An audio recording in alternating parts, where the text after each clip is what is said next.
కర్తవ్యాలు అంటే అసలు మన కర్తవ్యాలు ఏంటి అని మేడం గారు ఈ బుక్ లో ఇవ్వటం జరిగిందండి. నా నా జ్ఞాన పరిధి మేరకు నేను వివరిస్తానండి. అంటే అసలు ధ్యానంలోకి వచ్చిన వారందరూ కూడా వారికి అనుభవాలు రావట్లేదని అంటే మన తోటి మాస్టర్లు కొంతమంది చెప్తుంటారు. నాకు ఆ అనుభవం వచ్చింది, ఈ అనుభవం వచ్చిందని చెప్తే, మనము నాకు గూడా ఏమి రావండి. నాకు గూడా అనిపిస్తది. ఏంటి వాళ్ళందరూ అలా చెప్తుంటే ఏమి రావేంటని నేను గూడా ఒక్కొక్క టైంలో నిరుత్సాహపడ్డా. కానీ ఇక్కడ మేడం ఏం చెప్తున్నారంటే, అలా నిరుత్సాహపడుతూ ఉంటాం. ఎందుకంటే ధ్యానంలోకి వచ్చి అనుభవాలు వస్తే చాలా గొప్ప అని, అనుభవాలు రాకపోతే తక్కువ అని అనుకుంటారు. కానీ అనుభవాలు ముఖ్యం కాదిక్కడ. ధ్యానం ద్వారా జ్ఞానం పెరిగిందా లేదా అన్నది చూసుకోవాలి. మన కర్తవ్యం మనం నిర్వహిస్తున్నామా లేదా? అసలు మనం ఏమి వదులుకోవాలి? ఏమి అలవాటు చేసుకోవాలి? ఏమి తెలుసుకోవాలన్నవి తెలుసుకోవాలి. కానీ ఇక్కడ ముఖ్యంగా మనకి ఈ అనుభవాలు ముఖ్యం కాదు. సార్ కూడా చెప్పారు ఒకసారి. మనకిక్కడ అనుభవాలు కాదు ఇక్కడ ముఖ్యం. మన ప్రవర్తనలో మార్పు వచ్చిందా లేదా? ఈ జ్ఞాన మార్గంలో ఎదుగుతున్నామా లేదా అని తెలుసుకోవటానికి మన అనుభవమే కొలమానం అని సార్ కూడా ఒకసారి చెప్పడం జరిగింది. అంటే మన ప్రవర్తన మనం ఎలా ఉంటున్నాము, ఈ కుటుంబంలో గాని, ప్రాపంచికంగా గాని ఎలా ఉంటున్నామో దాన్ని బట్టి మన ప్రవర్తన బట్టి మన జ్ఞానం పెరిగిందా లేదని ఇక్కడ అర్థమవుతుంది. కానీ అనుభవాల వల్ల కాదు అనేది ఇక్కడ మేడం గారు కూడా ఇవ్వటం జరిగింది. ధ్యాన మార్గంలోకొచ్చి జ్ఞానం పెంచుకోవాలంటే ముందు మనలో లోపాలను సరిచేసుకోవాలి. అంటే చూడండి మనం ఎప్పుడు ఈ మార్గంలోకి రాకతలికి ప్రతి ఒక్కళ్ళని అది ఇదని ఎదటి వారిలో లోపాలు చూసేవాళ్ళం గాని, మనలో లోపాలనేవి అసలు చూసుకునేవాళ్ళం కాదండి నా విషయంలో గూడా. కానీ ఇప్పుడు ఈ మార్గంలోకొచ్చాక అర్థమవుతుంది. ఎదుటి వారిలో లోపాలు కాదు, నీలో లోపాలుంటే నువ్వు సరిచేసుకో అని. అమ్మ గూడా చెప్పారు నిన్ననో ఎప్పుడో. ఎదుటి వారిలో 99 తప్పులు ఉన్నా, నీలో వాళ్ళలో ఒక్క మంచి ఉంటే అది నేర్చుకో.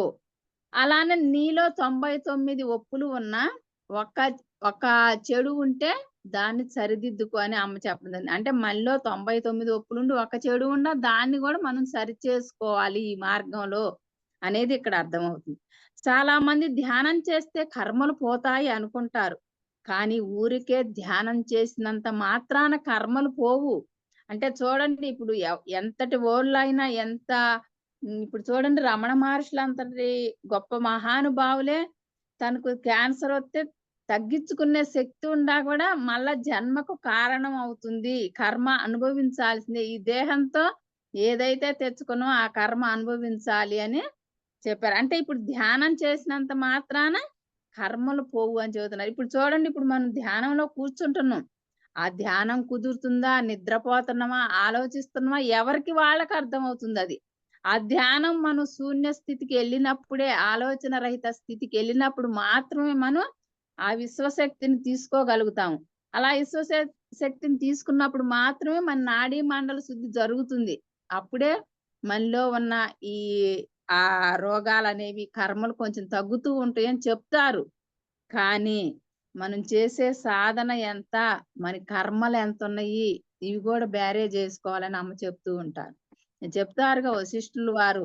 మరి చేసే సాధన ఒక పొటేలైతే, మనం తెచ్చుకున్న కర్మలు ఒక పొటేలు. ఈ 2 బలంగా ఎప్పుడు ఢీకొంటూ ఉంటాయి పరస్పరం.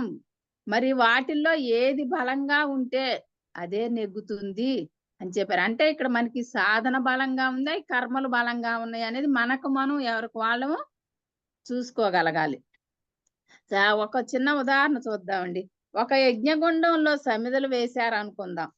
ఆ సమిధలు భస్మం అవ్వలేదు అంటే, అందులో అగ్ని సరిగా ప్రజ్వరిల్లలేదు అని అర్థం. అలాగనే ఒక సాధకుడు ధ్యానంలోకి వచ్చినా వాడికి ఇంకా రోగాలు, సమస్యలు పోలేదు అంటే, వాడి కర్మ దగ్ధం అవ్వలేదు అని. అంటే ఇక్కడ ఏం అర్థం చేసుకోవాలి మనం? మరి ఎందుకు కర్మ దగ్ధం అవ్వలేదు అంటే, ధ్యానం చేసిన జ్ఞానాగ్ని ప్రజ్వరిల్లలేదు అని అర్థమవుతుంది ఇక్కడ. సార్ చెప్తారు ఎప్పుడైతే మీ జ్ఞానం పరాకాష్ఠకు చేరుతుందో అప్పుడే మీ కర్మలన్నీ దగ్ధం అవుతాయి. మనం ఎంత జ్ఞానం పెంచుకుంటూ ఉంటేనే మన కర్మలు దగ్ధం అవుతుంది. అదే శ్రీకృష్ణు వారు భగవద్గీతలో కూడా అదే చెప్పారు కదా, జ్ఞానాగ్ని దగ్ధ కర్మాణం అని. మరి జ్ఞానం ఎంత పెరుగుతూ ఉంటే మన కర్మలు అంత దగ్ధం అవుతూ ఉంటాయి. జ్ఞానము అంటే నేను శరీరము కాదు, నేను ఆత్మ అని తెలుసుకోవటమే కాదు, మన జీవితంలోకి ఒక సద్గురు వచ్చాకనే ఇది అర్థమైందండి. నా విషయంలో కూడా నేను దేహం కాదు ఆత్మ అని తెలుసుకున్నాను, కానీ ఆత్మ అన్నట్లుగా జీవించట్లేదు. ఆత్మని తెలుసుకున్నాం, నేను శరీరం కాదు ఆత్మని తెలుసుకున్నాను, కానీ ఆత్మ అన్నట్లుగా జీవించట్లేదు. ఎప్పుడైతే వారిలో జ్ఞానం పెరుగుతుందో అప్పుడే కర్మలన్నీ వాటంతట అవే పోతాయి. అంటే ఇప్పుడు మనం ఆత్మ అని తెలుసుకున్నంత మాత్రాన ఆత్మలా జీవించలేకపోతున్నాము, ఆత్మ అనుభవం అన్నది కూడా ఇంకా పొందలేదు నా విషయంలో మట్టికి. అందుకనే నాలో జ్ఞానము పెరగకపోవటం వల్ల ఈ కర్మలు అనేవి కూడా పోవట్లే. ఎప్పుడైతే నీకు జ్ఞానం పెరుగుతుందో అప్పుడే ఈ కర్మలన్నీ పోతాయి అని చెప్పి. అలానే యజ్ఞగుండంలో అగ్ని సరిగా లేకపోతే సమిధలు ఎలా భస్మం కావో, అలాగే జ్ఞానం ప్రజ్వరిల్లకపోతే కర్మలు దగ్ధము అవ్వవు. చూడండి, ఇప్పుడు మనం యజ్ఞయాగాలు ఇదివరకు చేసేవాళ్ళు, అక్కడికి వెళ్ళి చేయపోయినా మనం చూసేవాళ్ళం. అక్కడ బాగా అగ్ని ప్రజ్వరిల్లినప్పుడు మాత్రమే అందులో వేసినవన్నీ కూడా ఆ సమిధలు గాని ఇంకా కొబ్బరికాయలు ఏ వస్త్రాలు అవి వేస్తుంటారు, అవన్నీ దగ్ధం అవుతాయి. ఎప్పుడైతే ఆ అగ్ని అట్ట ప్రజ్వరిల్లదో అవన్నీ పూర్తిగా భస్మం కావు. అలానే మనలో కూడా జ్ఞానం అనే అగ్ని ప్రజ్వరిల్లినప్పుడు మాత్రమే ఈ కర్మలు అనేవి దగ్ధమవుతాయి. దానికి సరిపడా మెయిన్ ఇంకా సాధనే. సాధన చేసినప్పుడు మాత్రమే మనలో జ్ఞానం పెరుగుతుంది. సార్ చెప్తారు కదా, ధ్యానం దేనికోసం అంటే జ్ఞానం పెంచుకోవటానికే. జ్ఞానం దేనికోసం అంటే మన కర్మలు దగ్ధం అవటానికే. కర్మలు దగ్ధం అయితేనే మళ్ళా జన్మ అనేది ఉండదు. అంటే జన్మ కర్మ అని చెప్తుంటారు ఇప్పుడు సార్. అంటే కర్మలుంటే జన్మ తప్పదు, జన్మ ఉంటే మళ్ళా కర్మలు తప్పవు, జన్మ ఉంటే దుఃఖము. ఇవన్నీ కూడా ఒకదానికొకటి సంబంధం ఉండే లింకులుండి అనేది మనకి అర్థమవుతుంది ఇక్కడ. అందుకనే మనం సాధన ద్వారా మాత్రమే జ్ఞానాన్ని సంపాదించుకోగలుగుతాము. అలానే ధ్యానం చేసి పొందిన శక్తి కూడా వృధా చేసుకుంటున్నాము. మనం చూడండి, కాస్తో కూస్తో పొందిన శక్తిని కూడా ఈ సాధన ద్వారా, మన మాటల ద్వారా గాని, మన ఆలోచనల ద్వారా గాని, చేతల ద్వారా గాని పొందిన శక్తిని కూడా ఇక్కడ మనం వృధా చేసుకుంటున్నాము. అంటే సార్ చెప్తారు కదా, చిల్లు కుండలో నీరు పోస్తే ఎలా ఉంటుందో ఈ సాధన చేసి మన ఆ మాటల వల్ల గాని, చేతల వల్ల గాని, లేకపోతే ఆహార విషయాల్లో గాని పొందిన శక్తిని కూడా కోల్పోతున్నాం. ఆ పొందిన శక్తిని కూడా కోల్పోకుండా చాలా జాగ్రత్తగా చూసుకోవాలి. చూడండి, ఒక ట్యాంకు నిండా మనం మోటార్ వేసి నీళ్లు పడితే ఆ ట్యాంకు కింద చిల్లు ఉందనుకోండి, ఎంతసేపు నీళ్లు తోడినా ట్యాంకు నిండదు. కానీ ట్యాంకు నిండాలంటే ముందు ఆ చిల్లును పూడ్చాలి. అలాగే శక్తి పెంచుకోవాలంటే సంపాదించిన శక్తి వృధా కాకుండా చూసుకోవాలి. దానికి కావలసిన జాగ్రత్తలు కొన్ని మనం తీసుకోవాలండి. అంతేకాదు, జ్ఞానం సంపాదించాలంటే కూడా ఆదిశంకరాచార్యులు వారు చెప్పినట్టు మనం ముందు శ్రవణం, తర్వాత మననం, మళ్ళా నిధిధ్యాసలతో, శ్రవణ మనన నిధిధ్యాసలతో అంతఃకరణ శుద్ధి రావాలి. వీటి ద్వారా అంతఃకరణ శుద్ధి రావాలని. అంతఃకరణ అంటే మనసు. ఈ మనసును శుద్ధి చేసుకోవాలి. దానితో పాటు సాధన చతుష్టయం అనేది పాటించాలి. సాధన చతుష్టయం అంటే ఏమిటి? నిత్య అనిత్య వస్తు వివేకము. మనకి ఫస్ట్ సాధకుడు కావాల్సింది ఇదేనని శంకరాచార్యులు వారు చెప్పడం జరిగిందండి. నిత్య అనిత్య వస్తు వివేకము. 2 వైరాగ్యము. 3 షట్సంపత్తి. 4 ముముక్షత్వము. అంటే అసలు ధ్యానం పొందాలంటే మనం ఇవన్నీ ఆచరించాలండి. అవేంటో కూడా తెలుసుకుందాం. ఏమి చేయాలో తెలుసుకోవాలి, ఏమి చేయకూడదో తెలుసుకోవాలి, ఏవి పట్టుకోవాలో తెలుసుకోవాలి, ఏవి వదులుకోవాలో కూడా తెలుసుకోవాలి. అంటే అసలు ముందుగా ఈ సాధకుడు ముఖ్యంగా పాటించవలసిన కర్తవ్యాలు 6 అని చెప్పారండి మేడం గారు ఇక్కడ. అవేంటంటే గుర్తుంచుకోవలసినవి, తెలుసుకోవలసినవి, చేయవలసినవి, వదలవలసినవి, గమనించవలసినవి, అలానే ఉండకూడనివి. ఇవి మనం ముఖ్యంగా సాధకుడు తెలుసుకోవలసిందండి. శంకరాచార్యులు వారు ఏం చెప్పారు? నిత్య అనిత్య వస్తు వివేకం అని చెప్పారు. అంటే మనకి ఏదైనా ఇది అవసరమా, అవసరం లేదా అని ఈ మార్గంలోకి వచ్చాకనే అర్థమైందండి. ఏదన్నా ఒక ఒక వస్తువు కొనుక్కోవాలన్నా ఏదైనా కానీ ఇప్పుడు ఈ మార్గంలోకి వచ్చాక ఆ గమనిక అనేది కొంచెం పెరిగిందండి. అలాగనే వైరాగ్యం. అంటే వైరాగ్యం అంటే అన్నీ వదిలేయమని కాదండి ఇక్కడ. అమ్మ చెప్తుంటారు ఎప్పుడు, అన్నీ చూసుకుంటూనే వాటి మీద కొంచెం వైరాగ్యం అనేది ఉండాలి అని చెప్తూ ఉంటారు. అలానే ఇప్పుడు మనం గుర్తుంచుకోవలసినవి ఏంటో ముఖ్యంగా ఇక్కడ ఇచ్చారు. ముఖ్యంగా భగవంతుడు చేసిన ఉపకారాలు గుర్తుంచుకోవాలి. మనం అందరం కూడా భగవంతుడు చేసిన ఉపకారాలను గుర్తుంచుకోవాలండి. కానీ ఈ మార్గంలో రాకముందు అసలు ఈ భగవంతుడు అంటే ఎవరు అనేది కూడా పూర్తిగా నా విషయంలో తెలిసేది కాదండి. ఎందుకంటే ఏదో పూజలు చేస్తాం. ఎందుకు చేసేవాళ్ళం అక్కడ విగ్రహారాధన అయినా ఆ విగ్రహమే భగవంతుడు అనుకొని చేసేవాళ్ళం అప్పుడు. కానీ కోరికల కోసమే చేసేవాళ్ళం అండి. ఏదో మా కుటుంబం బాగుండాలి, పిల్లలు బాగుండాలి, భర్త బాగుండాలి, మాకు ఇలా అనుకునేవాళ్ళం. బిజినెస్ చేస్తే అట్లా, వ్యవసాయం చేస్తే ఇలా రావాలి అనుకునేవాళ్ళం. కానీ భగవంతుడే కావాలి అని ఏ రోజు అసలు ఆ భగవంతుడు కావాలి అని కోరుకోవాలని కూడా తెలిసేది కాదండి అప్పుడు. కానీ ఈ మార్గంలోకి వచ్చాక కూడా ఈ గురువు దగ్గరికి, రాఘరావు సార్ దగ్గరకు వచ్చాకనే అర్థమైందండి. ధ్యానము అంటే భగవంతుణ్ణి చేరుకునే ఏకైక మార్గము ధ్యానము. అంటే ఆ భగవంతుడే కావాలి అనేది ఈ మార్గంలోకి వచ్చాకనే నాకు అర్థమైందండి. చూడండి, కొంతమంది జీవితంలో కష్టాలు, బాధలు, దుఃఖం కలిగినప్పుడు భగవంతుడు నా మీద దయలేదని భగవంతుణ్ణి విమర్శిస్తూ ఉంటామండి.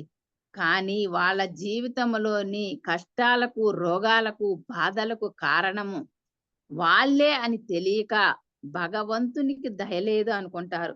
దీనికి కారణం జ్ఞానం లేకపోవటం వల్లనే.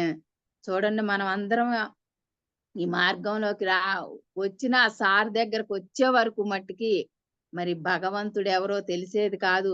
అసలు ఇక్కడికి వచ్చానే పూర్తిగా కర్మ సిద్ధాంతం ఏంటో బాగా అర్థమైందండి మేడం సార్ చెప్తుంటే. అంటే ఇప్పుడు దేనికైనా కూడా మన కష్టాలకి, బాధలకి, రోగాలకి అన్నిటికీ మనమే కారణం. కానీ మనం ఏమనుకుంటాం? భగవంతుడే చేశాడు, భగవంతుడికి నా మీద దయ లేదు, భగవంతుడు నాకేమి ఇవ్వలేదు, ఇలా భగవంతుణ్ణి విమర్శిస్తూ ఉండేవాళ్ళమండి. కానీ కర్మ సిద్ధాంతం అర్థమైన తర్వాత నా జీవితంలో ఏది జరిగినా అది నేను తెచ్చుకున్నదే, నా కర్మ ఫలితమే అనేది ఇప్పుడు బాగా అర్థమవుతుందండి. ఏది జరిగినా కూడా దేనికి పొంగిపోవటం అనేది లేదు, కుంగిపోవటం అనేది లేదండి. ఇప్పుడు బాగా అర్థమవుతుందండి గమనించుకుంటుంటే.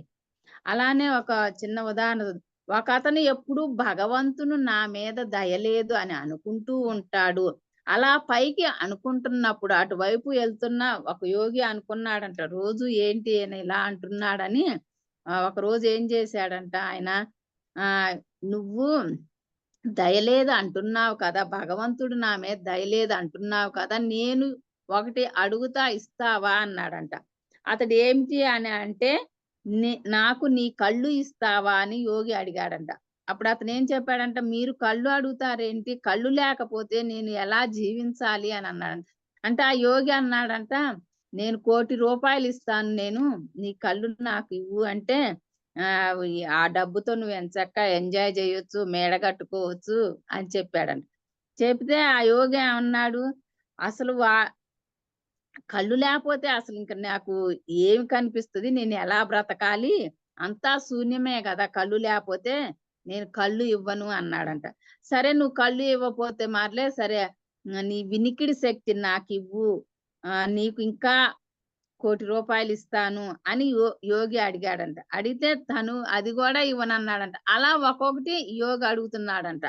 నీ గొంతు ఇవ్వు, నువ్వు మాట్లాడే శక్తినివ్వు, ఇలా ఒక్కొక్కటి అడుగుతూ ఉన్నాడంట ఆయన్ని. లేకపోతే నీ కాళ్ళు చేతులు ఇవ్వు, ఇలా నీకు ఎంత డబ్బైనా ఇస్తా అని అడుగుతూ ఉంటే అతను ఒప్పుకోలేదంట. అప్పుడు ఆ యోగి అన్నాడంట, "ఇన్ని లెక్క కట్టలేనంత మొత్తం నీ శరీరంలో ఎన్ని కోట్లు ఉంటుందో ఆలోచించు." చూడండి మన శరీరంలో ఎంత లెక్కగట్టలేని కోట్లు ఇచ్చినా గూడా కొనలేని ఎంత గొప్ప శరీర నిర్మాణం ఇక్కడ అర్థమవుతుందండి మనకి. ఇవన్నీ నీకు ఎవరిచ్చారు? భగవంతుడే కదా ఇచ్చింది. ఆ భగవంతుడు కళ్ళు ఇవ్వబట్టే కదా నువ్వు ఈ ప్రకృతిని చూడగలుగుతున్నావు. చెవులు ఇవ్వబట్టే మరి మంచి మంచి మాటలు, మరి సంగీతం ఇలా ప్రతిదీ ఆ చెవుల ద్వారా ఇనగలుగుతున్నారు. నోరు ఇవ్వబట్టే తినగలుగుతున్నాము, మాట్లాడగలుగుతున్నాము. ముక్కు ఉండబట్టే మరి వాసనలు చూస్తున్నాము. కాళ్ళు ఉండబట్టే నడవగలుగుతున్నాము. ఈ చేతులు ఇవన్నీ ఉండబట్టే పని చేస్తున్నాము. ఇన్ని అవయవాలు, ఇంత గొప్ప శరీరాన్ని నీకు భగవంతుడు ఇంత ఇలువైన దేహాన్ని నీకు ఇస్తే భగవంతునికి దయ లేదంటావేమిటి అని అప్పుడు ఆ యోగి అన్నాడంట. అప్పుడు అతనికి అర్థమైందంట. చూడండండి. ఇప్పుడు మన శరీరంలో ఏదన్నా ఒక అవయవానికి ఏదన్నా ఒక ఆరోగ్య సమస్య వస్తే మనం ఎంత విలవిల్లాడిపోతాం. హాస్పిటల్‌కెళ్ళి ఎన్ని లక్షలు ఖర్చు పెట్టినా గూడా ఒక్కోసారి ఆ అవయవం అనేది మళ్ళా రికవరీ అవ్వదండి. మనం చూస్తూనే ఉంటాం. అంటే చూడండి భగవంతుడు మనకి ఎంత ఇలువ కట్టలేని ఈ దేహాన్ని ఇచ్చాడో మనకిక్కడ అర్థమవుతుంది. మేడం గూడా మొన్న చెప్పారు గదా! ఇప్పుడు ఈ ఆరోగ్యం కోసం, వీటి కోసం సాధనలు చేస్తున్నారు. ఇవన్నీ అనుకుంటున్నారంటే, అసలు శరీరం ఆరోగ్యం కోరుకుంటున్నాము అంటే, ఈ శరీరం ఆరోగ్యంగా ఉండాలి అనుకుంటున్నాము. ఈ శరీరం ఆరోగ్యంగా ఉంటే అంటే, అది సాధన కొరకే. సాధన చేయటానికి అంతేగాని మళ్ళా ఈ రోగాలు తగ్గిపోయి మంచిగా ఉంటే మళ్ళా ఎంజాయ్ చేయటానికి గాదు ఈ శరీరం అని మొన్న అమ్మ చెబుతున్నారు. అంటే మన శరీరం ఆరోగ్యంగా ఉండి మంచిగా ఉన్నప్పుడే సాధనలో కూర్చోగలుగుతాం. కానీ సాధనకే ఉపయోగించాలి ఈ శరీరాన్ని అనేది చెప్తూ ఉంటారు. ఇంత గొప్ప శరీరాన్ని మనకి భగవంతుడు ఇచ్చినా కూడా ఈ దేహాన్ని మనం అనవసరమైన వాటికే ఉపయోగిస్తున్నాము అనేది ఇక్కడ అర్థమవుతుంది. భగవంతుడు ఇవన్నీ నాకు ఇచ్చాడు. వీటిని ఉపయోగించుకొని కృషి చేసి నాకు కావలసినవి సంపాదించుకోవచ్చు కదా! అని అప్పుడు అతనికి అర్థమైందంటండి. ఆ యోగి చెప్పిన తర్వాతనే. అంటే అలా కోట్లు ఇలువ చేసే అవయవాలు మానవుని దగ్గర ఉన్నాయి. వాటిని ఉపయోగించుకోకుండా మానవులు ఎప్పుడూ దేవుడి మీద నెపం వేస్తూ నా జీవితంలో కష్టాలొస్తున్నాయి, బాధలు వస్తున్నాయి అనుకుంటూ ఉంటారు. అలా ఒకసారి విచారణ చేస్తూ ఉంటే భగవంతుడు ఏం ఇచ్చాడో, భగవంతుడు ఏమి ఇచ్చాడో అప్పుడు అర్థమవుతుంది. అవే కాదు భగవంతుడు పంచభూతాలు అంటే భూమి, నీరు, అగ్ని, వాయువు, ఆకాశం లాంటివి. ఇవి ఇచ్చి వాటితో హాయిగా బ్రతకమని చూపించాడు మనందరికీ. మనం భూమి మీద నడుస్తున్నాము. మరి వీటన్నిటికి ఏమైనా మనం డబ్బు చెల్లిస్తున్నామా? నీళ్ళకి గాని, మరి వాయువుకి, అగ్నికి ఏటికి మనం కూడా బిల్లనేది అసలు కట్టట్లేదు. కానీ ఆలోచిస్తే ఆయన చేస్తున్న ఉపకారాలు ఎన్ని ఉన్నా ఎప్పుడైనా గూడా మనం ఆలోచించలేదండి. నా విషయంలో అయితే నేనెప్పుడూ ఆలోచించలేదండి. చూడండి ఈ పంచభూతాలన్నింటిని గూడా మనం వాడుకుంటున్నాం. కానీ ఏ రోజు గూడా భగవంతుడికి కృతజ్ఞత చెప్పుకోలేదండి. ఎందుకంటే తెలవదు. అజ్ఞానంలో ఉండి తెలవక ఏదో పుట్టామా, పెరిగామా ఇదంతా సహజం. అసలు ఆలోచన అనేది గూడా లేదండి. ఇక్కడికొచ్చాకనే ప్రతి దానిని విచారించుకుంటుంటే అసలు ఆ గురువులు చెప్పేది ఎంత సత్యం అనేది ప్రతి మాట గూడా ఎంత సత్యం అనేది ఇక్కడ అర్థమవుతుందండి. అంటే అమ్మ చెబుతారుగా విచారణే పరమ జ్ఞానం అని. అంటే ఇప్పుడు అర్థమవుతుందండి విచారణ అంటే ఏమిటి అని. ప్రతిదీ విచారణ. మన మీద మనకు విచారణ ఇవన్నీ ఉన్నప్పుడే సారోడు చెప్పిన ప్రతిదీ ఇంకా లోతుల్లోకి అర్థం చేసుకో ఇప్పుడిప్పుడే కొంచెం కొంచెం అనిపిస్తుందండి అలా విచారణ చేసుకుంటూ ఉంటే. అన్నీ మనం ఫ్రీగా వాడుకుంటున్నాం. ఇంకా భగవంతుడు మనకి ఏదో చేయాలని కోరుకుంటున్నాము అంటే, మనము ఎంత అజ్ఞానంలో ఉన్నామో చూడండి. ఇప్పటివరకి ఎంతో అజ్ఞానంలో ఉన్నాం. అంటే ఇప్పుడు పూర్తిగా జ్ఞానులు అయిపోయానని కాదండి నా విషయంలో. ఇప్పుడే కొంచెం కొంచెం ఆ అజ్ఞానాన్ని తొలగించుకుంటూ, ఇవన్నీ కూడా ప్రతిదీ భగవంతుడికి మనం పూర్తిగా మరి శరణాగతులై ఉండాలి ప్రతి విషయంలో. ఏది చేసినా ఆయన శక్తి మనలో ఉన్నబట్టే, ఆ పరమాత్మ శక్తి మనలో ఉండబట్టే మనం ఏదైనా చేయగలుగుతున్నామండి. ఆ శక్తి తప్పుకుందాం బట్టి ఈ శరీరంతో అసలేమి చేయలేమండి. ఇంకేముంది, శరీరం శవమైపోతుంది. కానీ ఈ ఆత్మ ఇప్పటి వరకు మనం ఏ శక్తితో అయితే ఇవన్నీ చేస్తున్నామో, ఆ శక్తి మీద అసలు ధ్యాస అనేదే తెలిసేది కాదండి పెట్టాలని. కానీ ఇప్పుడు అర్థమవుతుందండి. మనం ఏ శక్తితో అయితే ఇవన్నీ కూడా అనుభవిస్తున్నామో, సుఖాలు, భోగాలు ఇవన్నీ, ఆ శక్తి మీద ధ్యాస పెట్టటమే ధ్యానము. అంటే ఆ పరమాత్మ మీద ధ్యాస పెట్టటమే ధ్యానము. ఆయనకు కృతజ్ఞతలు చెప్పుకోవటమే ఇది అనేది ఇప్పుడు అర్థమవుతుందండి. అసలు ఇన్ని ఇచ్చినా భగవంతుడికి రోజులో ఒక్కసారైనా కృతజ్ఞత చెప్పుకుంటున్నామా? ఈ దేహం ఇచ్చాడు, అవయవాలిచ్చాడు, పంచభూతాలిచ్చాడు. ఆ భగవంతుడు మామూలుగా హాయిగా బ్రతకమని ఇలా ఒక్కసారైనా మనం అనుకున్నామా అసలు? చూడండి, భగవంతుడు మూలాన ఇంత హాయిగా బ్రతుకుతున్నామని ఒక్కసారైనా అనుకున్నామండి ఎవరమైనా? ఎంతసేపుటికి నేనే చేస్తున్నాను, నేను గాబట్టి చేస్తున్నాను, ఇలా అనుకునేవాళ్ళం ప్రతి ఒక్కళ్ళం గూడా ఈ మార్గంలోకి రాకతలికి.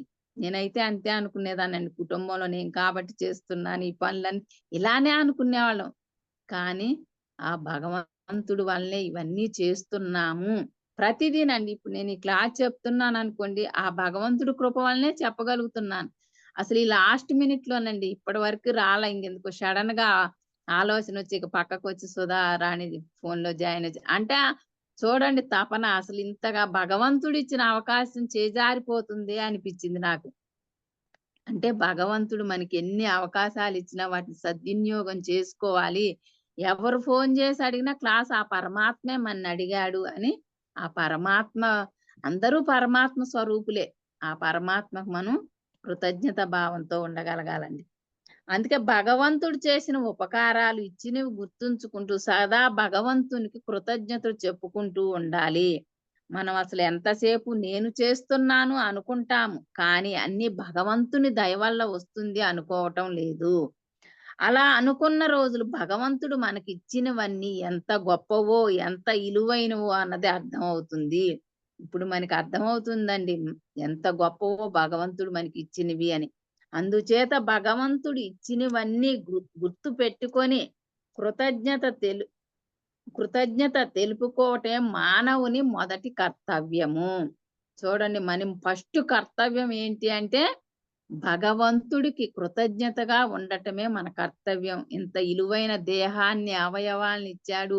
మరి ప్రకృతిలో పంచభూతాలను అన్నీ ఫ్రీగా వాడుకుంటున్నాము. ఇవన్నీ గూడా గుర్తుపెట్టుకొని మనం ఫస్ట్ కర్తవ్యం అంటండి మనదిది. అలానే రెండోది తెలుసుకోవలసినవి. మానవుడు ఏమి తెలుసుకోవాలంటే నువ్వెవరు? నువ్వు ఈ భూమి మీదకి ఎందుకు వచ్చావు? ఏమి చేయటానికి వచ్చావు?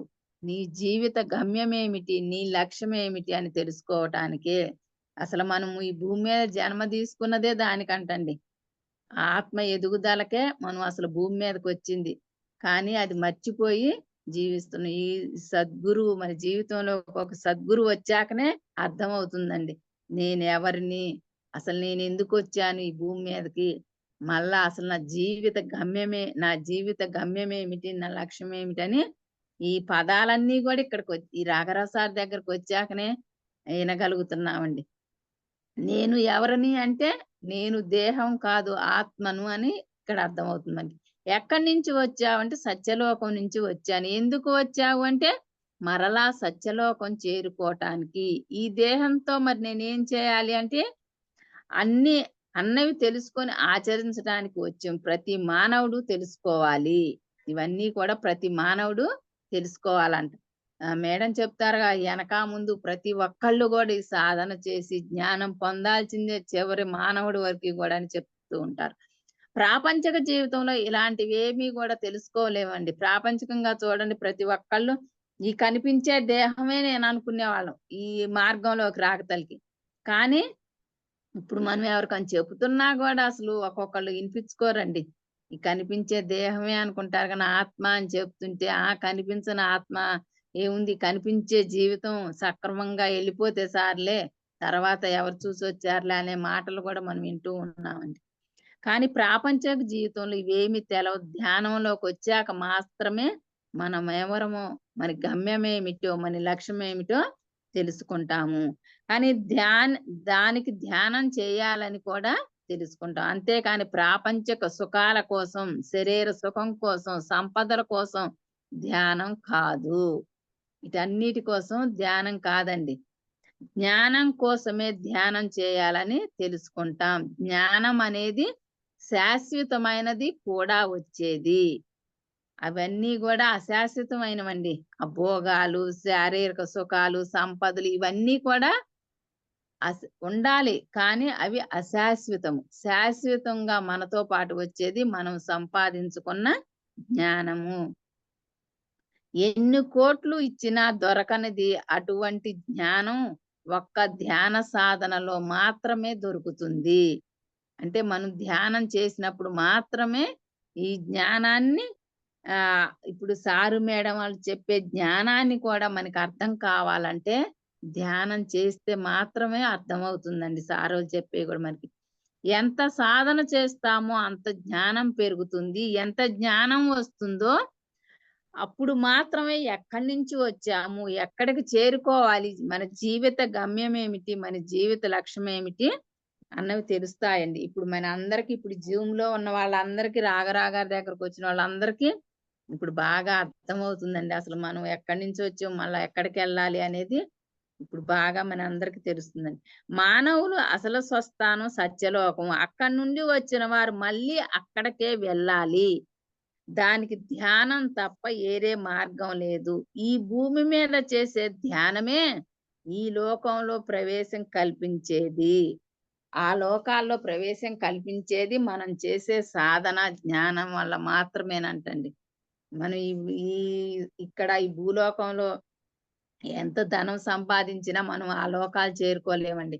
మనం ఈ భూమి మీద చేసిన సాధన, జ్ఞానం వలన మాత్రమే మనం ఆ పైలోకాలకు చేరుకోగలుగుతాం. పాపాలు, పుణ్యాలు చేస్తే భువర్లోకం, సువర్లోకం మాత్రమే వెళ్తాము. మరలా సార్ చెప్తారు కదా, ఆ పుణ్యం అనుభవించిన దాకా అక్కడ ఉంటాము. మరి పాపాలు చేస్తే ఆ పాపాలు అనుభవించేదాకా ఉంటాము. పుణ్యం చేస్తే ఆ భోగాలు అనుభవించేదాకా ఉండి మళ్ళా భూమి మీదకి రావాల్సిందే. కానీ వాటిపైన ఉన్న లోకాలు వెళ్ళాలంటే తప్పనిసరిగా ధ్యానం చేసి జ్ఞానం సంపాదించుకోవాలి.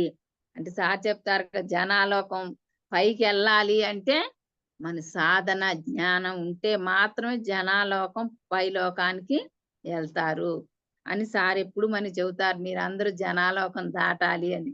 ఊర్ధ్వలోకాలు వెళ్ళటమే కాదు, చివరికి వారి గమ్యమైన సత్యలోకం కూడా చేరుకోగలుగుతారు. అందుకే ఇవన్నీ తెలుసుకొని సాధించటమే మన రెండవ కర్తవ్యము.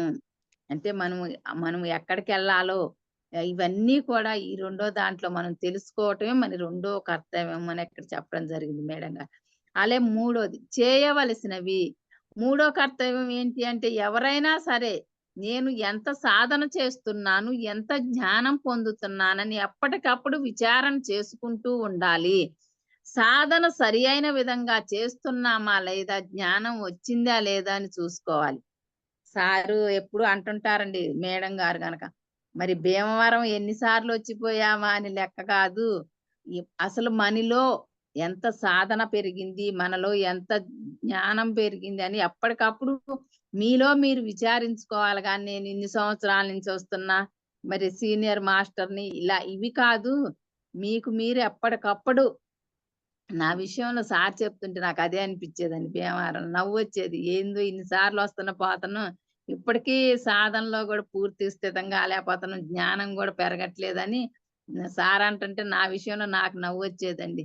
అంటే మనం ఎన్ని సార్లు వెళ్తున్నాం అని లెక్క కాదు. ఇక్కడ మనం ఎంత పురోగతి సాధించాము ఈ మార్గంలో అనేది ఎవరికి వాళ్ళని చూసుకోవాలండి. దా ఈ ధ్యానానికి ముందు నా జీవితం ఎలా ఉంది? ధ్యానం తర్వాత నా జీవితం ఎలా ఉంది? అప్పుడు ఏం నేర్చుకున్నాను, మరి ఇప్పుడు ఏం నేర్చుకుంటున్నాను? అంతేకాదు, నేను పక్కవాడికి ఏమైనా ఉపయోగపడుతున్నానా లేదా అని కూడా గమనించుకోవాలి. చూడండి, మనం ఎంత గమనించుకోవాలో ఇక్కడ చెప్తున్నారు. ధ్యానం చేయటంతో సరిపెట్టుకోవటం కాదు, పక్కవాడికి కూడా ధ్యానం చెప్పాలి. ఎప్పుడైతే అలా చెప్తూ ఉంటామో అప్పుడు ధ్యానంలో ఇంకా ఎదుగుతూ ఉంటాము. అందుకే మన గురు దంపతులు మనకి చెప్పండి, మీకు తెలిసి మీకు వచ్చిందే మీరు బయటికి వెళ్లి చెప్పండి అని సారు మేడం ఎప్పుడు మన ప్రోత్సహించబట్టే మనం బయటికి వెళ్లి కూడా క్లాసులు చెప్పగలుగుతున్నామండి. అందుకే పత్రిగారు అంటారు, ధ్యానం చెబుతూ ఉంటారు. పత్రిగారు అందరికి ధ్యానం చెబుతూ ఉంటారు. ఆయన ఏమంటారంటే, నువ్వు నేర్చుకుంటే ఆ చెప్పు, ఫస్ట్ నేర్చుకుంటే ఫస్ట్ చెప్పు, రెండో నేర్చుకుంటే రెండో చెప్పు. కానీ పక్కవాడికి మట్టికి చెప్తూ నేర్చుకుంటే పక్కవాడికి కూడా నేర్పుతావు. మనం నేర్చుకుంటూ అమ్మ చెప్తారు కదా! పంచితే పెంచబడుతుంది. నువ్వు జ్ఞానం గనక ఏది నేర్చుకుంటే అది పక్క వాళ్ళకి చెప్పినప్పుడు మాత్రమే నీకు పెంచబడుతుంది అని చెప్పారు. అట్నే సార్ ఇక్కడ కూడా నువ్వు చెప్తూ ఉంటే నువ్వు నేర్చుకోగలుగుతావు అని చెప్తున్నారిక్కడ. మనము ఏది నేర్చుకుంటే అది పక్క వాళ్ళకి చెప్పాలి. చెబితేనే మనకి జ్ఞానం పెరుగుతుంది. నీ సమయాన్ని, వాక్కుని, ధనాన్ని పక్కవారికి ఎంత ఇస్తావో నీకు విశ్వం అంత ఇస్తుంది. చూడండి, మనం ఏది కావాలి అంటే విశ్వానికి మనం అంత ఇవ్వాలంటే, మనకి ప్రేమ కావాలంటే ప్రేమ, మరి ధనం కావాలంటే ధనాన్ని పంచాలి, జ్ఞానం కావాలంటే జ్ఞానాన్ని, ఆనందం కావాలంటే ఆనందం. నీకు ఏది కావాలి అనుకుంటావో దాన్ని నువ్వు పక్కవారికంటే ఈ సృష్టిలో ఈ విశ్వానికి మనం పంచగలగాలండి. అలా పంచినప్పుడు మాత్రమే మనకి వస్తుంది. మన అనుభవంలో జరిగిన ఒక సంఘటన చెప్పారండి ఇక్కడ. ఒక ఊరిలో ప్రచారానికి వెళ్ళినప్పుడు ఓల్డోజ్ హోమ్‌కి ఎళ్లారంట. అంటే అక్కడ ఏం జరిగిందంటే, ప్రాపంచిక జీవితంలో అన్నదానాలు కరెక్టే గానండి, ఆధ్యాత్మిక జీవితంలో వాళ్ళకి ధ్యానం నేర్పించాలి. చూడండి, ప్రాపంచికంగా ఓల్డేజ్ హోమ్‌లో చలికాలం వస్తే బెడ్ షీట్లు పంచుతా ఉంటారు. మరి మన ఇళ్ళల్లో ఏమన్నా జరుగుతుంటే అక్కడ ఇచ్చొస్తుంటారు. చాలా మంది చూస్తున్నాం. కానీ ఈ మార్గంలో వాళ్ళకి ధ్యానం నేర్పాలి అని ఇక్కడ మేడం గారు చెప్పడం జరిగిందండి. మనం మనం ఏదైతే నేర్చుకుంటున్నామో అది అందరికీ పక్క వాళ్ళకి పంచాలి. అలాగనే ప్రాపంచిక సేవలు చేయాలి. దానితో పాటు ఆధ్యాత్మిక సేవలు కూడా చేయాలి. ఆధ్యాత్మంలోకి వచ్చాక ఎదుటివాడు విన్నా వినకపోయినా మనకు తెలిసిన సత్యాన్ని చెప్పాలి. సార్ చెప్తారు కదండీ, సత్యం కఠినంగా ఉంటది. అయినా కూడా మనకి తెలిసిన సత్యాన్ని వాళ్ళు విన్నా వినకపోయినా చెప్పాలి. సత్యం అంటే ఏంటి? విగ్రహము భగవంతుడు కాదు. ఆత్మే భగవంతుడు. ఆత్మే సత్యము. ఇది వాళ్ళు విన్నా వినకపోయినా మనం చెప్పాలి. జీవహింసను గురించి కూడా బాగా చెప్పాలండి ఇక్కడ. అంటే ప్రతి జీవిలో ఆత్మ ఉంది. ఆత్మే భగవంతుడు కాబట్టి ఏ జీవిని హింసించకూడదు అని చెప్పాలండి. ఇది మానవుడు చేయవలసిన మూడో కర్తవ్యం. అలా వదులుకోవలసినవి. మానవుడు ముఖ్యంగా నేను అనే అహంకారం, నాది అనే మమకారం వదలాలి. అంతేకాదు, జ్ఞానాన్ని సమర్థించుకునే మూర్ఖత్వం కూడా వదలాలి. అజ్ఞానాన్ని సమర్థించే మూర్ఖత్వాన్ని వదలాలి. అలాగే అరిషడ్ వర్గాల్ని అదుపులో పెట్టుకోవాలి. చూడండి, ఇప్పుడు ఎంతసేపటికి ఫస్ట్ మెయిన్ అహంకారాన్ని వదలాలని మేడం గారు ఎప్పుడూ చెబుతుంటారు. అహంకారికి ఆత్మజ్ఞానం అబ్బదు అని చెప్తుంటారు ఎప్పుడు. మనం నేను నాది అనే అహంకారాన్ని వదులుకోగలగాలండి. అజ్ఞానాన్ని కూడా సమర్థించకూడదని ఇక్కడ చెప్పారు. మూర్ఖత్వాన్ని వదలాలి. చూడండి, మనం ఎవరికైనా చెప్తే ఈ అజ్ఞానంలో విగ్రహమే భగవంతుడు అని చెప్తే, మరి వాళ్ళు చేస్తున్నారు, వీళ్ళు చేస్తున్నారని ఇలా వాదిస్తూ ఉంటారండి అజ్ఞానంలో. మరి మాంసాహారం తినకూడదంటే, మరి మా తాతలు, తండ్రులు తిన్నారు. వాళ్ళకి 80 ఏళ్ళు, 90 ఏళ్ళు వచ్చిన ఆరోగ్యంగా ఉన్నారు. ఇలా మాటలు కూడా వింటూ ఉంటామండి. కానీ అలాంటివి కూడా వదలగలగాలి. చాలా మంది ఏం చేస్తూ ఉంటారు, నేను చేస్తున్నానని చెప్తారు. చెయ్యటానికి అసలు మనం ఎవరము? నీవు చేసే అవకాశం భగవంతుడు కల్పించాడు. పూర్వజన్మ పుణ్యం వల్ల చేసే అవకాశం నీకు కల్పించాడు. చూడండి, పూర్వజన్మలో చేసిన పుణ్యం వల్ల మనకి అవకాశం కల్పించాడండి ఆ భగవంతుడు. కానీ చేయటానికి మనం ఎవరము? ఆ భగవంతుడు కల్పించబట్టే మనం చేయగలుగుతున్నాం. ఈ సృష్టిలో అన్నీ చేయించేది ఆ భగవంతుడే. అంటే ఆయన మనలో ఉండి ఆయన చేపిస్తుండండి. ఆయన తప్పకుండా అంటే మనం ఏమీ చేయలేమండి. కొంచెం ఒక ఎంట్రుక కూడా కదిలించలేమండి. శరీరం జడమైపోద్ది, శవం అయిపోద్దనమాట.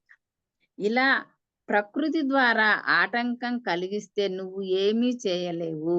ఆయన ప్రకృతి, భగవంతుడే ప్రకృతి ద్వారా ఆటంకం కలిగిస్తే నువ్వేమీ చేయగలవు. అందుకే పత్రిగారు అంటారు, మాస్టర్స్ నీ చేత చేయిస్తున్నారని అంటూ ఉంటారు. ఎందుకంటే అహంకారం పెరగకూడదని. పత్రి సార్ కూడా అదే చెప్తారంట, మాస్టర్స్ నీ చేత చేయిస్తున్నారు, నాది అనేది ఏమీ ఇక్కడ లేదండి. ఇప్పుడు ఇప్పుడు ఈ క్లాస్ చెప్తున్నాం అనుకోండి, నాది అనేది ఏమీ లేదు. నాలో ఉన్న ఆ పరమాత్మే చెప్పిస్తున్నా. ఆయనే లేకపోతే నేనేం చెప్పగలుగుతానండి. అది ఎప్పుడు మనం నిరంతరం గుర్తుపెట్టుకోవాలండి. ఆ పరమాత్మ శక్తితోనే, ఆయనతోనే నేను ఏది చేసినా ఆయన నాలో ఉండి చేయించబట్టే చేస్తున్నాను. మనం చూడండి, ఉదయం నిద్ర లేచిన దగ్గర నుంచి, కాలు కింద పెట్టిన దగ్గర నుంచి ఆ పరమాత్మ శక్తి నాలో ఉండబట్టే నేను లేచి కాలు కింద పెట్టగలుగుతున్నాననేది ప్రతి నిత్యం మనం గుర్తుపెట్టుకోవాలండి. ఆధ్యాత్మికంగా ఎదగాలంటే ఎవరైనా నేను అనే అహంకారాన్ని వదలాలి. నాది అనే మమకారాన్ని వదలాలి. నాది నాది అనుకుంటున్నావు. అసలు నీదనేది ఏముంది ఇక్కడ? భూమి మీదకు వచ్చేటప్పుడు ఏం తెచ్చుకున్నావు? ఎళ్ళేటప్పుడు ఏం తీసుకువెళ్తున్నావు? నీది అనేది ఏదీ లేదు ఇక్కడ. ఇది ప్రతి ఒక్కళ్ళకి అర్థమవుతుందండి. అంటే సాధనలోకొచ్చినా రాకపోయినా ఈ విషయం ప్రతి ఒక్కళ్ళు అంటారండి. సారు, మేడం చెప్తారుగా, అంటే శ్మశాన వైరాగ్యం అని. ఎంత సంపాదించినా ఎవరైనా చనిపోతే వాడు అంత సంపాదించిండు, ఏం తీసుకెళ్ళిండు అంటారు. అంటే అది ఆ శ్మశాన వైరాగ్యం అంటే అంతవరకే. కానీ అక్కడి నుంచి అవతలకి రాగానే మర్చిపోతారండి. అంటే ఇది తెలుసు కానీ మర్చిపోదాం. కానీ ఈ ఆధ్యాత్మిక ధ్యాన మార్గంలోకొచ్చాక అర్థమయ్యి ఎంతవరకు అవసరము, దేనికి ఎంత అవసరము అని, మన ఆత్మ కోసం మనం ఏం చేసుకోవాలి, అంటే నా కోసం నేనేం చేసుకోవాలి, నాతో పాటు వచ్చేదానికి ఈ దేహం వదిలిన తర్వాత ఈ ఆత్మతో నేనేమైతే తీసుకువెళ్తానో అది సంపాదించుకోవాలని ఇప్పుడు బాగా అర్థమవుతుందండి. ఒట్టి చేతులతో వస్తాం, ఒట్టి చేతులతో వెళ్ళిపోతాం. ఇవన్నీ ప్రాపంచికంగా అంటామండి. కానీ ఆ కాసేపే, తర్వాత మళ్ళా మర్చిపోతాం. అందుకే ఈశావాస్య ఉపనిషత్తులో ఏం చెప్పబడిందంటేనండి, ఈశావాస్యమిదం సత్యం యత్యంత జగత్యాం జగత్తు తేన తెత్యేన భుంజిత మాగృతం కస్య సిద్ధినం. అంటే అఖిల బ్రహ్మాండంలోని జడ చైతన్య స్వరూపాలన్నీ ఈశ్వరునిచే వ్యాపించి ఉన్నాయి. అంతా పరబ్రహ్మ కాబట్టి ఎవరికి ఏది లభించినా ఉన్నా అది ఈశ్వరునిదేనని, ఈశ్వరుని నుంచి లభించిందేనని తెలుసుకోవాలి. చూడండి, ఈ సృష్టిలో మనకి ఏది లభించినా కూడా ఆ బ్రహ్మాండం నుంచి, ఆ చైతన్యం నుంచి వచ్చింది, ఆ భగవంతుడి నుంచి వచ్చింది, ఈశ్వరు నుంచి వచ్చింది అని మనం తెలుసుకోగలగాలండి. అందుచేత పూర్వజన్మ సుకృతం వల్ల, అంటే చేసుకున్న పుణ్యం వల్ల, మనం పూర్వజన్మలో చేసుకున్న పుణ్యం వల్లనేనండి కుటుంబంలో ఐశ్వర్యంలో పుట్టడం జరుగుతుంది. సార్ కూడా ఎప్పుడు చెప్తుంటారు ఈ పాయింట్. మనం చేసుకున్న దాన్ని బట్టే పుట్టుకతోనే ఐశ్వర్యవంతుల ఇళ్లలో పుడుతుంటారు. అంటే పూర్వ జన్మలో మనం చేసుకున్న దానిని బట్టే మనం ఏ కుటుంబంలో జన్మ తీసుకోవాలన్నది కూడా నిర్ణయించబడుతుందంట. అందుచేత అనుభవించటానికి మాత్రమే నీకు హక్కు ఉంది. నీకు ఇవ్వబడిన వాటిని త్యాగ బుద్ధితో అనుభవించాలి. నీకు ఇచ్చిన వాటిని త్యాగ బుద్ధితో అనుభవించాలి. ఇదంతా నాది అనే అహంకారం పెంచుకుంటూ ఉంటే నష్టపోయేది నువ్వే. ఇదంతా ఇంక అహంకారం పెంచుకుంటే నష్టపోతామంటండి మనం. ఎందుచేతనంటే నువ్వు పట్టుకెళ్ళేది ఏమీ లేదు. చివరికి నీ శరీరం కాలి బూడిదైపోయేదే. చూడండి, ఇక్కడ మనం నేను అనుకునే, ఇప్పుడు నాది నేను అనుకునే శరీరమే నేను కాదు అనేది ఇక్కడ అర్థమవుతుందండి. ఈ శరీరమే ఇక్కడ కాలి బూడిదైపోయింది. ఇప్పటిదాకా నాది అనే శరీరం కూడా నాది కాదు. పట్టుకెళ్ళేది మట్టికి ఏమీ లేదు ఇక్కడ. నేను అనే అహంకారం ఉండకూడదు. అంటే ప్రతి ఒక్కళ్ళం అనుకుంటామండి, ఈ మార్గంలో లేనప్పుడు నాకింత ధనం ఉంది, నేనింత కోటీశ్వరుని, ఈ ప్రాపంచికంగానే ఇవన్నీ కూడా అనుకుంటామండి. కానీ నేను, నాది అనే ఈ 2 ఉండకూడదని పెద్దలు కూడా చెప్తూ ఉంటారండి ఎప్పుడు. కానీ ఈటి వల్లనే మనలో అహంకారము, మదము, మాత్సర్యాలు, అషడ్వర్గాలు ఇవన్నీ కూడా విజృంభిస్తాయండి. మెయిన్ ఈ నాది, నేను అనే అహంకారం వల్లేనని ఇక్కడ అర్థమవుతుందండి. అలానే మనం టైం ఉందా మేడం? దగ్గర టైం లేదు. ఇక్కడ మనం కొన్ని గమనించుకోవాల్సినవి కూడా ఇచ్చారండి మేడం గారు. ప్రకృతిని చూసి మనం గమనించాలండి. మెయిన్ ప్రకృతిని చూసి గమనించటం నేర్చుకోవాలండి. మేడం ఎప్పుడు చెబుతారుగా, ప్రకృతిని గమనిస్తే మనం పాఠాలు నేర్చుకుంటాము. మనల్ని మనం గమనిస్తే పరివర్తన చెందుతాము. చూడండి, ప్రకృతిని గమనించి మనం పాఠాలు నేర్చుకుంటామంట. మనల్ని మనం గమనించుకుంటే పరివర్తన చెందుతామంటండి. మనం ప్రకృతిని గమనించినప్పుడు భగవంతుని సృష్టి ఎంత గొప్పదో తెలుస్తుంది. అప్పుడు మనకు అహం తగ్గిపోతుంది. చూడండి, ఇప్పుడు ప్రకృతిలో మనం చూసేవన్నీ ఈ కళ్ళతో సుందరమైన దృశ్యాలు గాని, మరి పుష్పాలు గాని ఇలా ఏయని చూసినప్పుడు అబ్బా! ఎంత బాగున్నాయో అనుకుంటామండి. కానీ వాటిని సృష్టించిన సృష్టికర్త ఎంత గొప్పవాడు అనేది మటికి ఈ మార్గంలోకి వచ్చేసే వారికి తెలవదండి. చూడండి, ఒక గులాబీ పువ్వు చూస్తుండే అబ్బా! చూడంగానే అబ్బా! ఎంత బాగుందో ఈ పువ్వు అనుకుంటాం. కానీ ఆ పువ్వును సృష్టించిన సృష్టికర్త ఎంత గొప్పవాడు అని ఇప్పుడు అమ్మ చెప్తూ ఉంటే ఇప్పుడు అనిపిస్తుందండి. ఏది చూసినా గూడా ఒక చెట్టుని, మరి ఆ చెట్టుకున్న పండ్లు చూసినా, పుష్పాలు చూసినా, ఈటి ఎనకున్న సృష్టికి ఇవే ఇంత అందంగా ఉన్నాయి సృష్టిలోవి. కానీ ఇవి సృష్టించిన సృష్టికర్త ఇంకా ఎంత గొప్పవాడో అనేది ఇప్పుడు అర్థమవుతుందండి. అప్పుడు మనకు అహం అనేది తగ్గిపోతుందంటండి.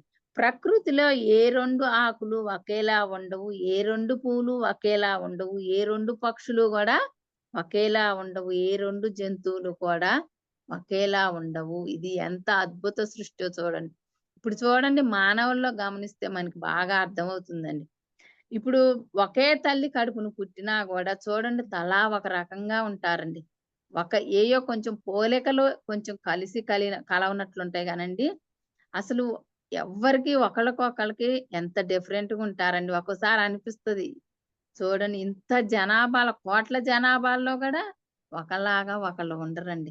ఒక తల్లి కడుపున పుట్టినోళ్ళు గూడా తలా ఒక రకంగా ఉంటారు. అంటే ఆ సృష్టికర్త ఫింగర్ ప్రింట్స్ గూడా అంటారు గండి. ఇప్పుడు పెట్టారుగా ఫింగర్ ప్రింట్స్ గూడా ఒకదానికి అస్సలు సంబంధమే ఉండదంటండి. అంటే చూడండి, సృష్టికర్త సృష్టి ఎంత గొప్పదో మన శరీరం మీద మనం అధ్యయనం చేసుకుంటేనే బాగా అర్థమవుతుందండి.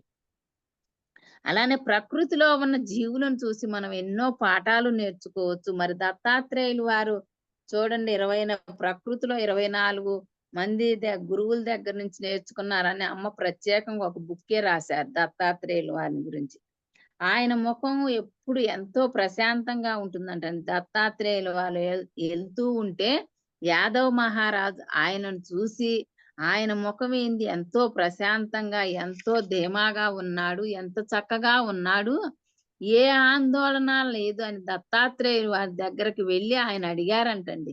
స్వామి, మేము ఎంత డబ్బు సంపాదన ఎన్ని ఉన్నా కూడా, ఎన్ని కోరికలు తీర్చుకున్నా కూడా మాకు ఎప్పుడు ఆందోళనగా ఉంటుంది. మరి మీరు ఎందుకు ఇంత ప్రశాంతంగా ఇలా ఉండగలుగుతున్నారని ఆ మహారాజు దత్తాత్రేయులు వారిని అడగటం జరిగిందంటండి. అప్పుడు దత్తాత్రేయులు వారు ఏం చెప్పారంటే, ప్రకృతిలోని 24 మంది గురువులను చూసి ఎలా ఉండాలి, ఎలా ఉండకూడదని తెలుసుకున్నాను. ఈ పంచభూతాలని, సూర్యచంద్రులని, మరి సాలెపురుగుని, పాముని చూసి నేర్చుకున్నాను. సాధన చేసేటప్పుడు ఏ చిన్న చప్పుడు లేకుండా ఉండాలని కూడా తెలుసుకున్నాను. అలా ప్రకృతిలో 24 మంది గురువులను చూసి ఎలా ఉండాలో, ఎలా ఉండకూడదో నేర్చుకున్నాను. అందుకే ఎప్పుడూ ప్రశాంతంగా ఉంటాను. అందుకే ఏ ఆందోళన ఉండదు అని చెప్పాడంటండి దత్తాత్రేయులు వారు. చూడండి, ఎంతో మంది మహాత్ములను గురించి కూడా మనం తెలుసుకోవాలండి. ఎప్పుడు ఎవరికైనా జ్ఞానం పెరుగుతుంది. అందుకే ప్రకృతిని గమనించి పాఠాలు నేర్చుకోవాలి. మనల్ని మనం గమనించుకుంటూ పరివర్తన చెందాలి. ఎటువంటి పరివర్తన అంటే ఎలా ఉండకూడదో కూడా తెలుస్తుంది. అలానే మన జీవితంలో ఉండకూడదండి. జీవితంలో ఉండకూడని అమ్మ ఏం చెప్పారంటే, రుణశేషం అంట, అగ్నిశేషం, వ్యాధిశేషము, శత్రుశేషము, సంచయము. అంటే రుణశేషం అంటేనంటండి, ఎవరైనా రుణం అనేది ఉంచుకోకూడదంటండి. ఎన్ని మంచి పనులు చేసినా రుణం తీర్చుకోవాలి. అంటే మళ్ళీ జన్మ తీసుకోవాల్సి వస్తుంది. మనం ఎవరికన్నా రుణపడి ఉండామంటే అది తీర్చుకోవటానికి మళ్ళా జన్మ తీసుకోవాల్సి వస్తుందంటండి. అందుకే రుణానుబంధ రూపేణ పశుల్, పక్షుల్, సతుల్, సుతుల్ అని చెప్పారండి. అందుకే ఎవరికైనా రుణం ఉంటే దానిని తీర్చుకోవలసిందే. ఇప్పుడు చూడండి, ఇప్పుడు ప్రాపంచికంగా మనకి ఏదైనా జరిగినాయి అంటే ఎవరికైనా ఏదైనా ధనం ఇచ్చి పోగొట్టుకున్నా, ఇంకా ఎలాంటివి ఏమైనా జరుగుతున్నప్పుడు మనకి ఇప్పుడు అనిపిస్తుందండి. వాడికి ఏదో ఏ రోజో మనం రుణపడి ఉన్నాము ఏ జన్మలోనే, అందుకే ఇప్పుడు మనది పోయింది అని ఇప్పుడుది అర్థమవుతుందండి. మామూలుగా అయితే వాడు ఎలా చేసిండో అలా ఎగ్గొట్టిపోయిన అనుకుంటాం. కానీ ఇప్పుడేం అర్థమవుతుంది, మనం గతంలో ఎవరికో ఏదో చేసి ఉన్నాం. అందుకే మనం ఈ జన్మలో ఆ బాకీ తీర్చుకున్నాం అనేది కర్మ సిద్ధాంతం తెలిసాక ఇప్పుడు అనిపిస్తుందండి. అలానే ఇంకోటి జన్మ తీసుకున్న వారికి 5 రకాల దుఃఖాలు కూడా ఇక్కడ చెప్పడం జరిగిందండి మేడం గారు. ఏంటది? గర్భ దుఃఖము, జన్మ దుఃఖము, వార్ధక్య దుఃఖము, వ్యాధి దుఃఖము, మరణ దుఃఖం. ఈ 5 కూడా మానవుడికి జన్మ తీసుకుంటే దుఃఖాలేనంటండి. అందుకే యోగులు ఈ 5 రకాలు దుఃఖాలు ఉండకూడదంటే జన్మ లేకుండా చేసుకోవాలి. దానికి ఒక్కటే మార్గము. ధ్యానం ఒక్కటే మార్గం దానికి. అందుకే ఎవరైనా రుణశేషం లేకుండా గూడా చేసుకోవాలి. ఇవన్నీ గూడా లేకుండా చేసుకున్నప్పుడే మనకి జన్మనేది ఉండదంటండి. అంటే అగ్నిశేషం గాని, వ్యాధిశేషం గాని, మరి శత్రుశేషం, ఇవన్నీ కూడా మనం లేకుండా చేసుకున్నప్పుడు మాత్రమే మనకి ఈ జన్మనేది లేకుండా ఉంటుందంటండి. మేడం టైం ఉందా మేడం ఇంకా?